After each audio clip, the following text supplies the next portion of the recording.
The last steal unveils a compelling tale of redemption as 5 former thieves, now embraced by the village as noble figures, share a hidden past.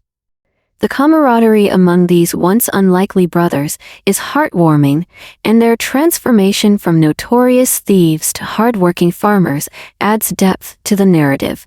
The story takes a captivating turn when they reminisce about their thieving days, revealing the art and thrill of their past exploits. The dialogue between the characters adds humor and a sense of camaraderie, making The Last Steal an engaging and thought-provoking read. We are providing the story in many parts. Hope you will amused by this story, and PLZ subscribe my YouTube channel. Now, I was getting so angry that if the old lady was seen anywhere at that time, I would have thrown all the pulp and wood of these boxes on her, or combined them all into one. There were enough scraps that would be enough for her shroud. Now, the time was coming to an end. The first crowing sound of a rooster was heard from somewhere far away.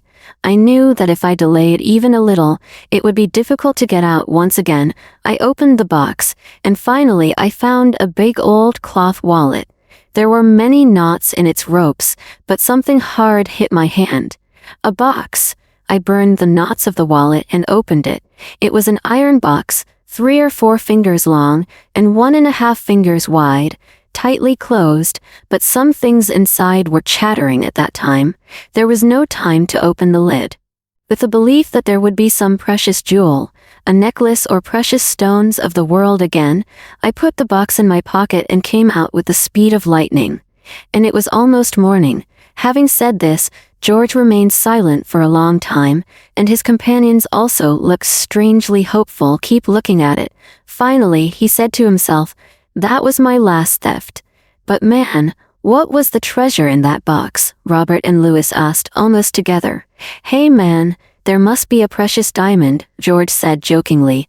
"Let it to be go now. There was some wealth in it that since then I have not needed to steal again, and I am still working with it," George said laughingly. "Now tell us, brother, why you're making us craving?"